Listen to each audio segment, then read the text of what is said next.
Hey guys, what's up? This is Vinay Haritwal and welcome back to my YouTube channel. ये video CA foundation economics के hack के ऊपर है। इस video को देखने के बाद सब कुछ क्लियर हो जाएगा। एग्जाम में क्या होने वाला है, पेपर कैसे आने वाला है, क्या अप्रोच रखना है, कैसे पढ़ना है और कैसे एग्जाम में 2 घंटा बिताना है। जी हाँ, 2 घंटा। एमसीक्यू वाला पेपर अक्सर 2 घंटे का होता है। तो लेट अस सी, पहले देखो हम लोग का जो सिलेबस है वो 2 पार्ट में है। पहला है इकोनॉमिक्स एंड दूसरा है बेसिक है। एक एक करके डील करते हैं। इकोनॉमिक्स से हम लोग को किस चैप्टर से कितना मार्क्स आएगा तुम लोग के सामने है। तुम लोग पॉज करके कहीं भी लिख सकता है, कैसे भी इसको यूज कर सकता है। देखो, चैप्टर 1, चैप्टर 2, 3, 4, 5 सारे चैप्टर्स जो है, फॉर एग्जांपल वन तो एक दिन का चैप्टर है। चैप्टर नंबर 2, अब इसमें 3 हिस्सा है, demand, supply, theory of consumer behaviour. हम किस पैटर्न में बोले, पहले डिमांड के बारे में बताएं, फिर सप्लाई के बारे में, लास्ट में थ्योरी ऑफ कंज्यूमर बिहेवियर के बारे में। तो इस हिसाब से इसको एक दिन या फिर 2 दिन में किया जा सकता है। प्रोडक्शन एंड कॉस्ट, ये भी 2 दिन का चैप्टर है।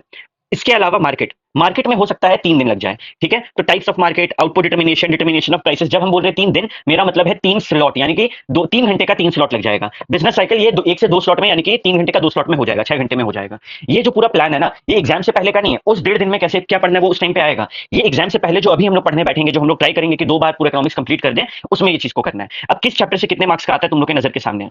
देखो, एमसीक्यू का कोई भी एग्जाम, पूरा खेल मालूम है किस चीज का होता है। पूरा खेल होता है कि हम लोग कौन सा चैप्टर छोड़ के जा रहे हैं, एग्जाम में कैसे क्वेश्चंस को अटेम्प्ट कर रहे हैं। पूरा खेल नेगेटिव मार्किंग में आ जाता है। ठीक है, तो भैया हम इकोनॉमिक्स से क्या छोड़ सकते हैं। मेरा बात मानो, कुछ भी मत छोड़ो। इकोनॉमिक्स सारा आसान है, आराम से वहां पर बनेगा। इकोनॉमिक्स का कोई भी चैप्टर छोड़ना बेवकूफी से भरा हुआ होगा। ठीक है, सारे चैप्टर इजी है। छोड़ना है ना, बीसीके छोड़ना। बीसीके में 6 चैप्टर है। बीसीके में एक चैप्टर नंबर 3 छोड़ देना बस। देखो, चैप्टर नंबर 3 मिनिमम तो 5 लेकिन मैक्सिमम 12 तक का आ सकता है। और बहुत ज्यादा डिटेल है, इतना ज्यादा डिटेल पढ़ना बेकार है। ठीक है, सीए फाउंडेशन स्टूडेंट को उसे पढ़ने का कोई जरूरत नहीं है। फाइनल का बच्चा को नहीं पता सारा कुछ, तो वो तुम लोग के सिलेबस में बेकार था, हटने वाला है। तो इस चैप्टर को बिल्कुल अवॉइड करना। इसके अलावा अगर एक भी चैप्टर तुम लोग छोड़ रहा है तो भाई अपने रिस्क पे तुम लोग एग्जाम देने जा रहे हैं, मेरा कोई गारंटी नहीं है। बट ये एक चैप्टर खाली छोड़ रहा है, बिंदास जाओ एग्जाम देने के लिए, कोई दिक्कत नहीं। भैया मेरे को ना चैप्टर नंबर 6 पढ़ने का मन नहीं करता, कोई दिक्कत नहीं है।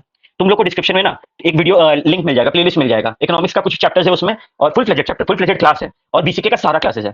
वो लिंक पर जाना, वहां से क्लासेस देख लेना। चैप्टर 6 का तो जरूर देखना। हर टर्म को समझा दिए हिंदी में, एक बार अभी देख लेना, एक बार एग्जाम से पहले। और जिसको हम स्टार मार्क किए हैं, तुम लोग भी अपने बुक में स्टार मार्क कर देना, और एग्जाम से पहले 3-4 बार देख लेना बस एक बार। तो तुम्हारा चैप्टर 6 जो है आराम से हो जाएगा। चैप्टर 6 हो गया। 1, 2 बहुत ज्यादा बड़ा है, बट मार्क्स भी तो बड़ा है, 6 से 10 मार्क्स का आ सकता है। तो 2 को करना है, 4 और 5 भी इजी है। तो यार ये इकोनॉमिक्स का अप्रोच है। तो भैया आप तो सब कुछ करने के लिए बोल रहे हैं, करके जाओ भाई। क्या पता बाकी कौन से सब्जेक्ट में कितना आ रहा है। इकोनॉमिक्स अपना ग्रिप वाला सब्जेक्ट है, इसमें कोशिश करो 60-70 लाने का। ठीक है, जब 60-70 आ जाएगा ना इसमें, तो एग्रीगेट में तो सोचना नहीं पड़ेगा, वहां तुम लोग पास हो सकता है। ठीक है, 200 ला सकता है। अब सवाल उठता है, भैया हम इकोनॉमिक्स पढ़े कैसे।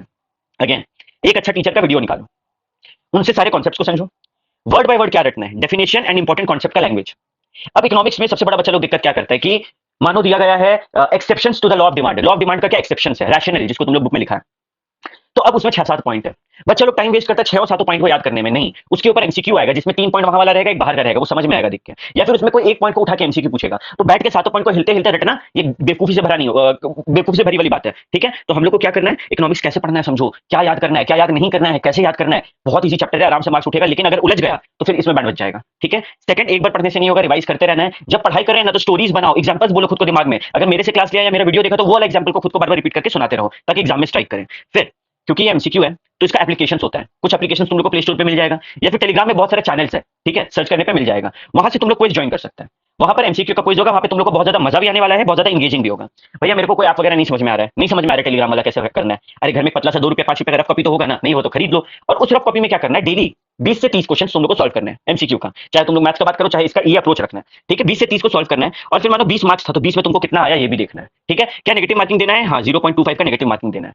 जैसे एग्जाम में मार्क्स आने वाला, वैसे खुद को मार्क्स देते देते आगे बढ़ना है। और स्कैनर को भी सॉल्व करना है, अगर तुम लोग के पास कोई स्कैनर या फिर क्वेश्चन बैंक है तो। याद रहे, सीक्वेंस पे याद मत, टाइम वेस्ट मत करना कि पहले rational of law of demand में ये था, फिर ये था, फिर ये था, या फिर ये 7 पॉइंट था। नहीं, ये अप्रोच नहीं होना चाहिए। इन्फॉर्मेशन को क्लासिफाई करके लर्न करना है।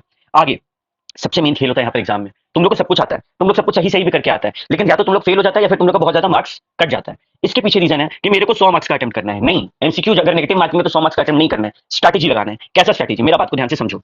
पहले ना, जिस आंसर को लेके तुम लोग एकदम कॉन्फिडेंट है कि हाँ भाई ये तो सही ही है, उसको टिक मार लो क्वेश्चन पेपर में। मानो सब कुछ टिक मारने के बाद तुमको पता चला कि हाँ हम 50 सही लिखे हैं, और 50 जो जिसमें सही नहीं है, जिसमें कंफ्यूजन है, उसमें सर्कल मारते जाओ। ठीक है, उसमें 2 आंसर पता है तो 2 आंसर को टिक लगा दो। अगर 3 पता है तो 3 को टिक लगा दो। एक पता चल गया कि गलत है, तो उसको क्रॉस करके हटा देना पहले रीडिंग टाइम पे। ठीक है, तो अब जो एकदम सही है वो कितना है, 50। अब जो बचा हुआ 50 है, उसमें से कैसे सिलेक्ट करना है, ये वो कला है जहां पर तुम बाकियों से आगे बढ़ने वाले हैं। कैसे, फॉर एग्जाम्पल 50 तो हमको पक्का आ रहा है। अब हम अगर रिस्क ले भी सकते हैं, तो हमको गिर करना 45 तक आना है। 45 1 मार्क्स कम यहाँ पर हम नहीं चाहते। तो हम लोग कितना ला रहे हैं, पक्का पक्की 50, कितना तक गिरना है, 45 तक। कितना मार्क्स का नुकसान झेल सकते हैं, 5 मार्क्स का। अब 4 क्वेश्चन गलत होने पे, 4 क्वेश्चन गलत होने पे 1 मार्क्स कटता है, राइट। तो कितना क्वेश्चन गलत होने पे 5 मार्क्स कटेगा।